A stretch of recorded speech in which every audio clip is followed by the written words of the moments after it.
J'ai soufflé en m'asseyant, c'est incroyable. Le bonheur d'être enceinte. Comme ça devrait aller. Salut et bienvenue dans ce nouvel épisode. Je sais même pas épisode de quoi exactement puisque c'est la première fois que je vais tourner ce genre de vidéo. On se retrouve dans mon salon, je suis assise par terre confortablement. Écoute, ça va être une vidéo un peu podcast. Tu peux l'écouter sans le regarder forcément.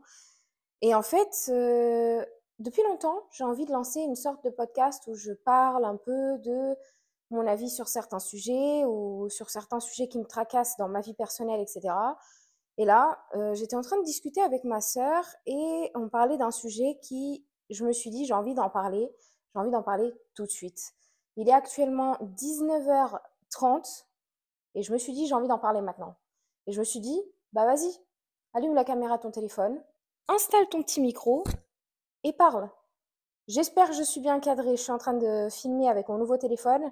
D'habitude, je filme la caméra, enfin le téléphone face à moi pour pouvoir avoir le retour et regarder si je suis bien cadrée ou pas.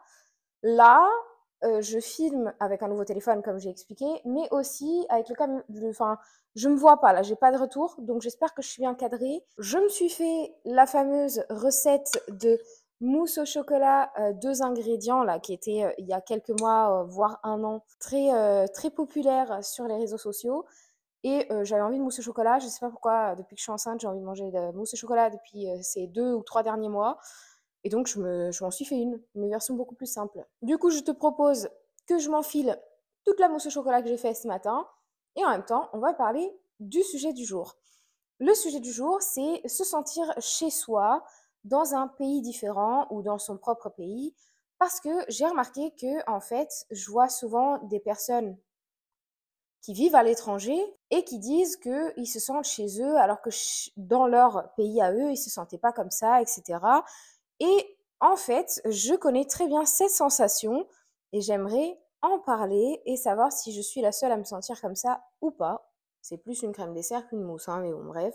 Alors, je vis en France et je ne suis pas française. Enfin, techniquement, j'ai la nationalité française, mais pour moi, la nationalité, c'est vraiment, ça n'a rien à voir de où est-ce que tu nais. Pour moi, ça a à voir avec les liens du sang, c'est-à-dire que, par exemple, ma sœur, elle est née en France. Je considère pas ma sœur comme française, étant donné que ses 2 parents, ils sont portugais. Et moi, je trouve que les liens du sang, c'est le plus important. Pour moi, je considère ma sœur comme portugaise, comme nous. Moi, pour le coup, je peux dire que je suis 100% portugaise parce que je suis née au Portugal. Mes 2 parents sont portugais, mes 2 grands-parents des 2 côtés sont portugais. Je crois bien que ma famille est 100% portugaise, je crois, si je me trompe pas. Et puis t'as moi qui suis enceinte, mariée à un Asiate et qui vient casser mon arbre généalogique. Eh bien écoute, pourquoi pas? Là où je veux en venir, le sujet que je veux aborder, c'est le fait de se sentir chez soi. Comme je disais, j'ai entendu beaucoup de personnes qui déménagent à l'étranger et qui se disent vraiment, je me sens trop comme chez moi, j'ai toujours rêvé d'habiter ici, etc. Moi, j'avoue, depuis mon plus jeune âge, bon, mon plus jeune âge, j'abuse peut-être, mais en tout cas, depuis que je suis ado, j'ai toujours rêvé d'habiter aux États-Unis parce que c'est un pays que je pense beaucoup d'entre nous idéalisons. Même si, bon, dernièrement, je suis adulte, donc je commence à comprendre certaines choses, la politique, etc., les problèmes associés à certains pays. Et je commence à me dire que peut-être les États-Unis, c'est pas non plus l'idée que je m'en faisais. Mais quand bien même, ça reste quand même un pays dont la logistique du pays, si je puis dire, me plaît beaucoup, le mindset, et je me dis, mis à part le côté politique, etc., et tous les problèmes, tous les énormes problèmes que ce pays dégage, eh bien, ça reste quand même des pays dans lequel je rêverais d'habiter. Mais, néanmoins, ce n'est pas le pays, je pense, même si j'y suis jamais allée, dans lequel je me sentirais chez moi. Il faut savoir également que je suis en France depuis que j'ai 11 ans. Je vais avoir 29 ans au mois de mai, donc ça va faire 18 ans que je vis en France et je ne me sens pas chez moi non plus, malheureusement. Par contre, je connais cette sensation de se sentir chez soi dans un autre pays. Par exemple, je me souviens qu'une fois, Sandrea, il y a quelques années, je ne sais pas si c'est toujours le cas pour elle, mais il y a quelques années, elle parlait de sa vie aux États-Unis et elle disait qu'en fait, quand elle était en France, pourtant elle est française, elle ne se sentait pas chez elle et qu'en fait, cette sensation de se sentir chez soi, elle l'avait aux États-Unis et j'ai trouvé ça hyper beau parce que je me suis dit, bah, du coup, ça veut dire que elle habite dans le pays où elle se sent chez elle et je trouve ça incroyable. Je trouve que c'est vraiment une chance et c'est dommage que tout le monde n'ait pas la chance d'habiter dans le pays de leurs rêves. Et c'est vrai que dans ma tête, je m'étais dit à l'époque, quand elle avait dit ça, franchement, elle a vraiment de la chance parce que je pense que ce n'est pas tout le monde qui a la chance de se sentir chez soi. Et je me suis souvenu qu'en fait, lorsque j'allais passer des vacances au Portugal, j'avais une joie extrême, mais vraiment extrême. C'est comme une paix intérieure vraiment à l'intérieur de moi. Et c'est là que je me suis dit, mais en fait, c'est ça, se sentir chez soi. Ici, je sens que je suis à ma place. Et là, je discutais avec ma sœur parce que ma sœur m'a envoyé une vidéo sur Insta, une vidéo du Portugal. Et elle disait, ça me manque. Et du coup, je disais à ma sœur, bah franchement, ça me manque aussi. Il faut savoir que je ne suis pas allée au Portugal depuis peut-être 14 ans. C'est extrêmement long, je sais, j'ai aucune excuse, étant donné que, contrairement à mon mari, je n'ai pas besoin de payer 1000 balles pour aller dans mon pays et je ne sais pas combien d'heures de vol, étant donné que le Portugal, il y a clairement un seul pays qui nous sépare, c'est-à-dire l'Espagne. Donc vraiment, j'avoue, j'ai pas d'excuses, mais bon, j'ai mes propres raisons et mes bonnes excuses. On en parlera peut-être après, il n'y a rien à cacher, donc pourquoi pas. Tout ça pour dire que j'ai dit à ma sœur, effectivement, bah moi aussi ça me manque et je lui ai expliqué qu'en fait, il y avait justement beaucoup de personnes qui se disaient, qui déménageaient à l'étranger et qui se sentaient chez eux. Et je disais à ma sœur, en fait, je me rends pas compte de la chance que j'ai parce que moi, cette sensation de se sentir chez soi, je la sens chez moi, dans mon pays. Et je trouve ça incroyable en fait. Et c'est là que je me suis rendu compte que je pense que tous les pays, il y a des bonnes personnes et des mauvaises personnes de toutes les origines. Ça, il n'y a absolument aucun doute. Mais vraiment, je trouve que par rapport à la France, nous les Portugais, on est vraiment très accueillants, on est très souriants. Je ne connais pas une personne qui soit allée au Portugal et qui ne m'ait pas dit qu'il s'est senti bien et très très bien accueilli dans mon pays. Et franchement, ça me rend hyper fière parce que c'est vrai que même moi, en tant que Portugaise, je ne suis pas une touriste quand j'y vais. Enfin, maintenant, un petit peu, mais je veux dire, ils ne me prennent pas pour une touriste parce que je parle portugais couramment. Ils ne peuvent pas savoir que je n'habite pas là, quoi. Et pourtant, en fait, ils nous traitent vraiment juste, vous allez boire un café au Portugal et vous allez voir comment les gens ils vous accueillent. C'est quand même quelque chose. Et je dis pas qu'il n'y a pas de personnes sympas en France, hein. Bien au contraire, mais c'est pas la même chose. Et je pense que tout simplement, c'est parce qu'on n'a pas la même mentalité, la même éducation, j'en sais rien. Écoute, c'est comme ça, hein. Écoutez, je pense que peu importe dans le pays dans lequel vous allez, même juste en Europe ou juste en Asie, tous les Asiatiques vont pas être pareils. Comme tous les pays d'Europe, ils vont pas être pareils. Même si on fait partie du même continent, on n'a pas la même mentalité, ce qui est logique en fait. Mais là où je veux en venir, c'est que je me sens chez moi quand je suis au Portugal. Et tristement, ça fait quelques années que j'ai le mal du pays, j'en parle à personne, même pas à ma mère. Là, je suis en train de dire ça, je sens que les larmes, elles commencent à monter un petit peu, hein, voilà. Mais c'est vrai, j'ai le mal du pays. Et je pense que peut-être ma mère s'en rend peut-être un peu compte parce que dernièrement, je lui parle beaucoup et je lui dis souvent, franchement, maman, si je serais riche, je serais pas en train d'habiter là, je retournerais au Portugal et j'habiterais là-bas. Je lui dis souvent ça, et je pense que ça veut dire ce que ça veut dire en fait. Malheureusement, bien que je sois très reconnaissante d'habiter en France, il faut savoir que j'aime beaucoup la France et surtout, j'adore la langue française, hein.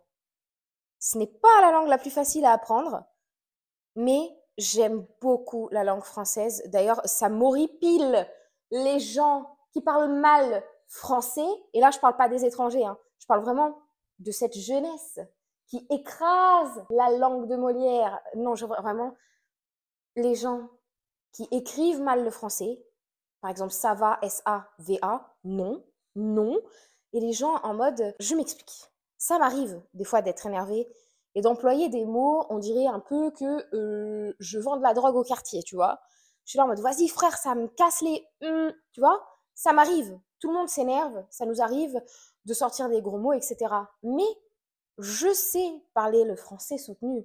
En plus de ça, j'aime beaucoup lire et il faut savoir que mon auteur français, d'ailleurs, je peux même dire mes auteurs préférés, bah, ce sont des auteurs français. Parce que je trouve le vieux français très charmant, je trouve la langue française très belle et très riche. Et je suis très, très, très reconnaissante de vivre en France. Selon moi, c'est l'un des meilleurs pays de l'Europe pour y vivre. On a beaucoup d'avantages, on a beaucoup d'aides. Franchement, on n'est pas à se plaindre. D'ailleurs, je ne comprends pas pourquoi les Français, ils se plaignent tout le temps de tout et de rien. Les chéris, vous habitez dans un pays génial. Arrêtez de vous plaindre. Allez habiter au Portugal ou dans un autre pays d'Europe et vous allez voir la chance que vous avez. Je peux vous le dire. Mais bon, bref, c'est pas le sujet de la vidéo. En fait, tout ça pour dire que c'est pas parce que je dis que je me sens pas chez moi en France que je déteste la France ou je sais pas quoi. Parce que une chose que je déteste aussi, c'est les étrangers qui viennent habiter en France et qui après se plaignent du pays. Mais si t'es pas content, rentre chez toi en fait. Et je dis ça alors que je suis pas dans mon pays. Mais mais je comprends totalement les Français qui disent, bah rentre chez toi si t'es pas content. Parce que tout simplement, bah, ils ont raison. On ne peut pas venir vivre dans un pays, même si c'est à contre-cœur. Moi, par exemple, je suis arrivée en France à contre-cœur. J'avais 11 ans, j'avais clairement pas envie de quitter mes amis et tout, j'étais là à contre-cœur. Et au début, du haut de mes 11 ans, je disais, ouais, la France, c'est trop nul, moi, je préfère le Portugal. Mais c'est parce que j'avais 11 ans, parce que j'étais pas contente d'être là. Tu m'aurais ramené en Espagne ou en Italie, ça j'aurais dit la même chose, parce que j'avais envie de rester chez moi. Mais maintenant, avec ma mentalité d'adulte, c'est tout autre chose. Je suis très reconnaissante d'être en France et je suis très contente. Mais la vérité, c'est que si j'avais les moyens et j'avais le choix, j'irais vivre dans mon pays parce que c'est l'endroit où je me sens chez moi. Et franchement, je trouve que c'est une chance de se sentir chez soi dans son propre pays. Et du coup, je voulais voir si je suis la seule à me sentir comme ça ou s'il y a certains d'entre vous, vous qui êtes français, est-ce que vous vous sentez chez vous ici ou vous rêvez d'aller vivre ailleurs? Ou vous êtes étranger, vous habitez par exemple en France, et vous vous sentez chez vous dans un autre pays ou dans votre pays à vous. Je sais pas, je me demande si je suis la seule à me sentir chez moi dans mon propre pays parce que souvent, même les Portugais d'ailleurs, hein, je connais beaucoup de Portugais qui ils rêvent de quitter le Portugal et d'aller vivre ailleurs. Et là, je parle pas de pour questions financières, etc., comme nous. Par exemple, on est arrivé ici parce que mon beau-père, il avait trouvé du travail ici, il était mieux payé, et donc c'était pour une meilleure vie. Comme je pense peut-être 95% des personnes qui quittent leur pays pour aller ailleurs. Je parle de faites abstraction du côté financier, du côté j'ai quitté mon pays parce que je n'avais pas le choix, parce que je veux une vie meilleure. Mais vraiment, admettons, on a un budget illimité, on a les moyens de vivre dans le pays qu'on veut pour se sentir chez soi. Quel pays choisirez-vous? Vous choisirez la France, si vous êtes français, votre pays à vous, ou est-ce qu'il y a un pays qui n'est pas le vôtre, duquel vous rêvez et où vous rêveriez d'y habiter, d'y travailler, d'y fonder une famille et où vous vous sentirez chez vous?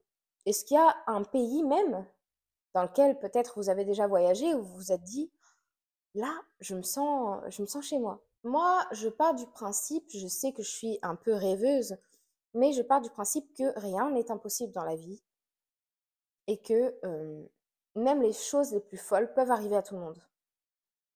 C'est bien l'une des raisons, par exemple, pour laquelle j'ai lancé cette chaîne YouTube. Je ne n'ai pas lancé cette chaîne YouTube en me disant je vais avoir 1 million d'abonnés en 1 an, mais je n'ai pas lancé cette chaîne YouTube non plus en me disant je vais avoir 5 abonnés toute ma vie. En fait, je suis du genre à me dire tu as envie de faire quelque chose, lance-toi. Si c'est fait pour toi, ça va marcher. Pour moi, il n'est pas impossible que ma chaîne ne fonctionne jamais, mais il n'est pas non plus impossible que ma chaîne, un jour, elle explose et que j'ai beaucoup d'abonnés. Je pars du principe où il faut vraiment croire en soi déjà, mais je crois fortement en lance-toi, si c'est fait pour toi, ça va marcher. Et peu importe si les autres ils disent non, ça va pas fonctionner. Bah si c'est fait pour moi, ça va fonctionner et c'est tout. Du coup, je me dis qu'il n'est pas impossible qu'un jour, j'ai peut-être beaucoup de moyens financiers et que je puisse retourner dans mon pays. Le problème, c'est que si un jour j'ai cette possibilité de déménager dans mon pays, je veux ramener ma mère, ma sœur, mon frère avec moi en fait. Parce que ma mère, bah pareil, elle habite en France, elle est très reconnaissante d'être en France. Mais dernièrement, lorsqu'on parle du Portugal et que je lui dis que bah, si j'avais les moyens, on irait tous vivre là-bas, bah, je me rends compte qu'elle aussi, en fait, elle aimerait bien être dans son pays, quoi. Et que surtout, il y a ma grand-mère là-bas, il y a toute notre famille, et ma mère, elle dit, bah, j'aimerais bien être près de ma mère. Et c'est vrai que je me dis aussi que, ouais, je suis en France, je suis pas dans mon pays, mais ma mère, elle habite à 300 mètres de mon appartement. Et c'est là que je me dis, j'ai aussi la chance d'avoir ma mère à côté de moi. Peut-être que si je serais pas près de ma vie serait pas pareille. Enfin, c'est même pas peut-être, c'est sûr.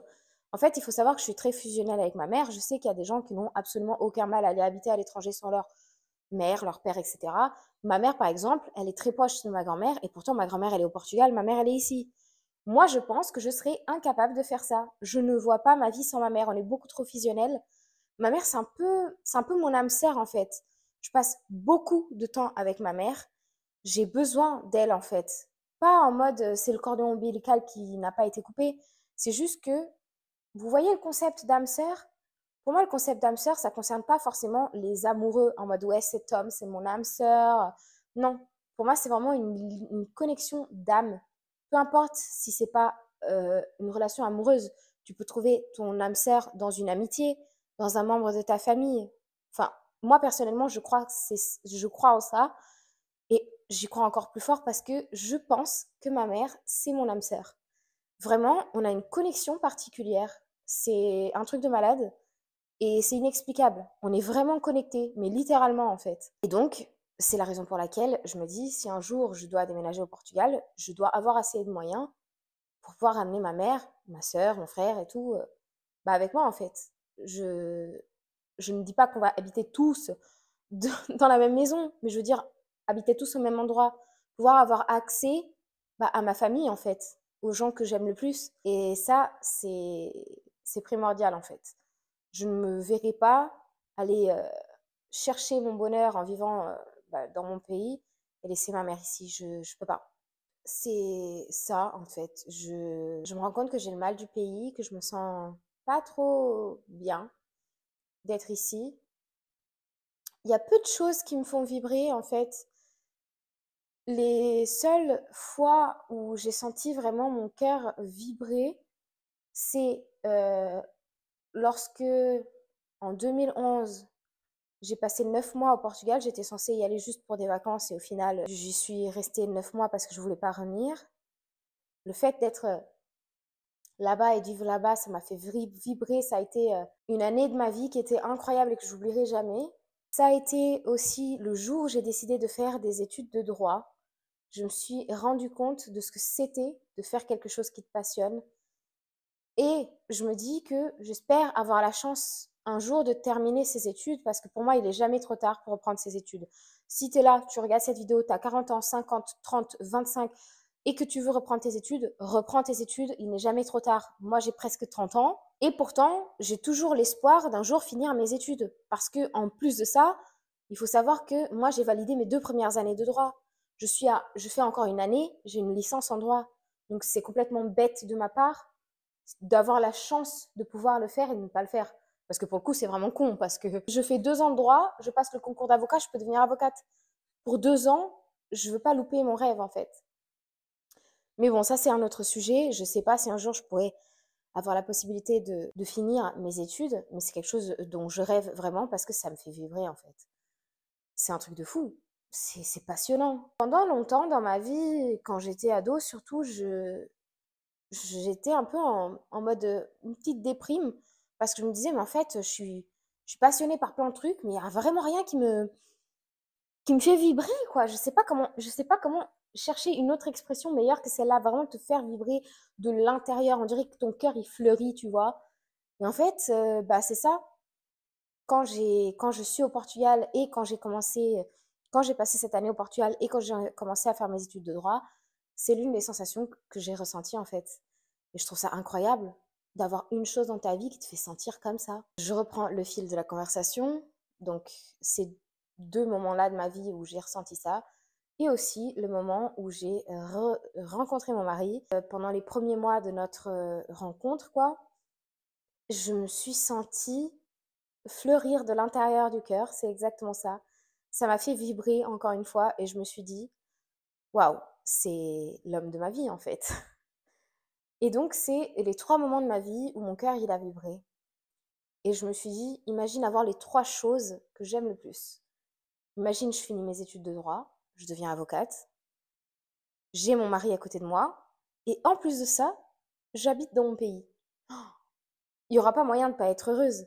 J'ai les 3 choses les plus précieuses à mon cœur. Enfin, les plus précieuses à mon cœur, là, j'abuse, parce que les choses les plus précieuses à mon cœur, c'est ma famille, mon bébé, mes chats, mais bref, les choses qui me font vibrer, hein, je pense qu'on s'est compris. Je me dis: «Est-ce qu'un jour j'aurai la possibilité de le faire?» Je sais pas, mais franchement, je perds pas espoir, je perds jamais espoir.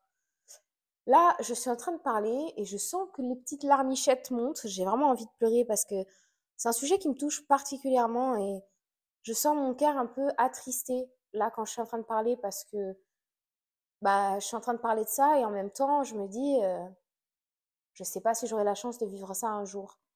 En tout cas, déjà pour commencer, bah, j'aimerais bien y retourner dans mon pays parce que ça fait quand même 14 ans que j'ai pas vu ma grand-mère ni mes tantes. J'ai des cousins et des cousines qui sont nés, je les ai jamais vus. Donc bon, il serait peut-être temps que j'y aille et surtout que maintenant, bah, je suis mariée, je vais avoir un bébé.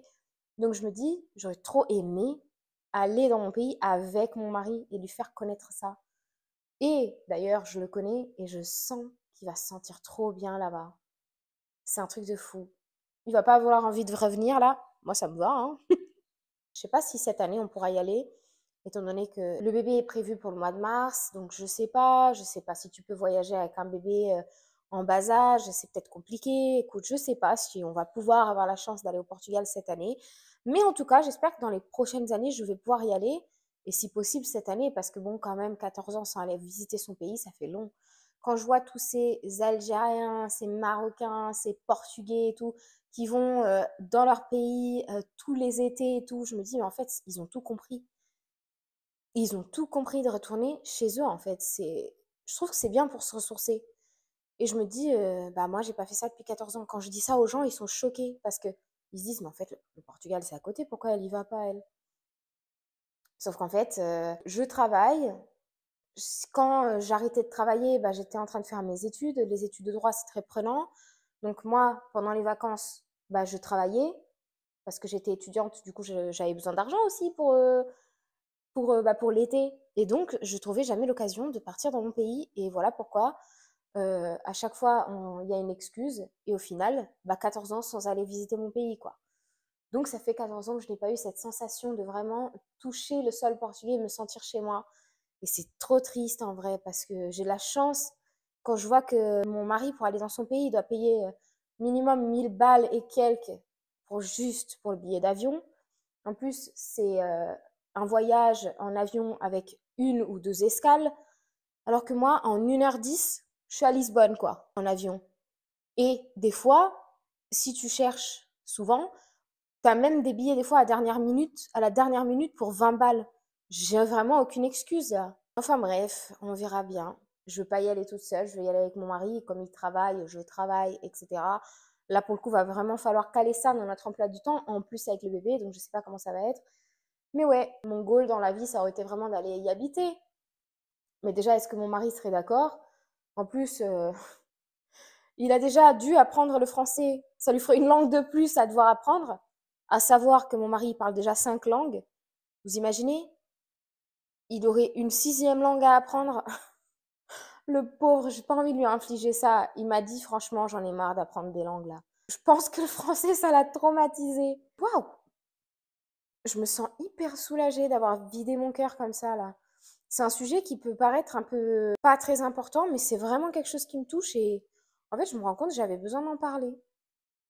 Je pense que si jamais ce podcast, si je peux appeler ça comme ça, bah, il y aura d'autres épisodes qui existent peut-être. Va falloir que je trouve peut-être un nom du podcast et je vais peut-être l'appeler thérapie, tout simplement. Parce que j'ai vraiment l'impression d'avoir fait une thérapie là. J'ai l'impression d'avoir parlé à mon psy en fait. Je commence à en avoir marre de cette mousse au chocolat, je vais pas me forcer à la terminer. J'espère en tout cas, chez vous, là où vous habitez, vous vous sentez chez vous. Et que si c'est pas le cas, au moins quand vous rentrez dans votre pays en vacances, bah, au moins vous vous sentez bien et vous vous sentez chez vous parce que cette sensation, elle est indescriptible. Si tu as d'autres questions comme ça ou d'autres sujets que tu aimerais me voir aborder et qu'on en discute après dans les commentaires pour en débattre, bah écoute, c'est avec plaisir, franchement, et dis-le moi dans les commentaires, comme ça me fera des peut-être prochains épisodes à aborder. En tout cas, moi, ça m'a fait plaisir de vider mon sac parce que ça fait du bien de dire ce qu'on pense, en fait. Et en fait, j'en ai marre de me brider parce qu'on est en 2025 et plus ça va et moins on a le droit de s'exprimer. Quand tu t'exprimes, soit t'es raciste, soit t'es ci, soit t'es ça, et tu peux plus rien dire. Donc en fait, à un moment donné, on en a marre, en fait. On veut juste s'exprimer et si c'est mal pris, bah ça sera mal pris. C'est pas grave. Mais au moins, on s'exprime parce que si ça continue comme ça, à un moment donné, la liberté d'expression, elle n'existe plus, quoi. Et moi, j'ai juste envie de dire ce que je pense, en fait. Sans heurter quelqu'un, évidemment, mais dire ce que je pense parce que c'est ce que je suis. Et les gens, je veux qu'ils s'abonnent à ma chaîne pour ma personnalité parce qu'ils m'aiment comme je suis et pas comme je veux paraître. Voilà. Je pense que c'est sur ces beaux mots que nous nous quittons. Merci beaucoup de m'avoir écouté et d'avoir regardé jusqu'au bout. J'espère ne pas avoir été trop ennuyeuse. Maintenant, je vais m'attaquer au montage de cette vidéo. Je vais essayer de faire une miniature correcte. Et j'espère que le sujet t'a plu. Et je suis hyper contente de m'être enfin lancée dans ce podcast. Ça fait peut-être 2 mois que ça me trotte dans la tête. Donc, je suis plutôt contente d'avoir fait ce premier sujet cette première vidéo sur ce sujet-là. Ça m'a pris, là, comme ça. Je me suis dit, vas-y, tourne tout de suite, parle-en tout de suite. Je suis archi contente, franchement. Merci beaucoup pour tous les gens qui regardent mes vlogs toutes les semaines. Et merci beaucoup d'avoir regardé encore une vidéo et de m'avoir suivi. Franchement, ça me fait hyper plaisir. Merci beaucoup à tous ceux qui s'abonnent. Depuis quelques mois, ma chaîne, elle stagne un peu. Mais franchement, je m'en fous royalement parce que je me dis, je vois que c'est souvent les mêmes personnes qui commentent mes vidéos et je me dis, au moins, j'ai cette petite communauté-là qui regarde toutes mes vidéos et ça me fait grave plaisir parce que je me dis, ces gens-là, ils reviennent pour m'écouter et me voir. C'est un truc de fou. Merci beaucoup, vraiment. Vraiment, du fond du cœur. C'est incroyable. Je n'ai pas les mots. Merci. On se retrouve dans le prochain épisode. Il sera je ne sais pas quand. Ou en tout cas, on se retrouvera dans le prochain vlog qui sort toutes les semaines, tous les dimanches. Voilà, un vlog par semaine. Et j'ai mes réseaux sociaux qui s'affichent en barre de description si jamais ça t'intéresse d'aller me suivre ailleurs, d'aller me parler sur Insta, etc.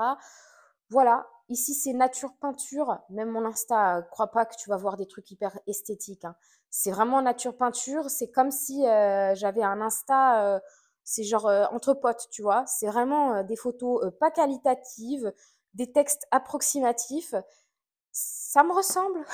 Voilà, tout simplement. Donc, si tu as apprécié ma personnalité, hein, tu risques d'apprécier le reste alors. C'est-à-dire une qualité assez bancale. Voilà, mais au moins c'est authentique. Voilà, merci beaucoup et on se dit à la prochaine. Prends soin de toi et prends soin des tiens, c'est très important. Et comme je dis à chaque vidéo, hydrate-toi, va boire un verre d'eau tout de suite. Je vais couper la vidéo et je vais moi-même aller boire un verre d'eau tout de suite. Oui, si tu as l'habitude de regarder mes vlogs, je suis du genre à rappeler aux gens d'aller boire de l'eau tout le temps. Parce que c'est important et on ne le dit pas assez, désolé. On nous dit de manger sain et tout, d'accord, mais buvez de l'eau, c'est important. Allez, va boire ton verre d'eau et on se retrouve dans la prochaine vidéo. Bye!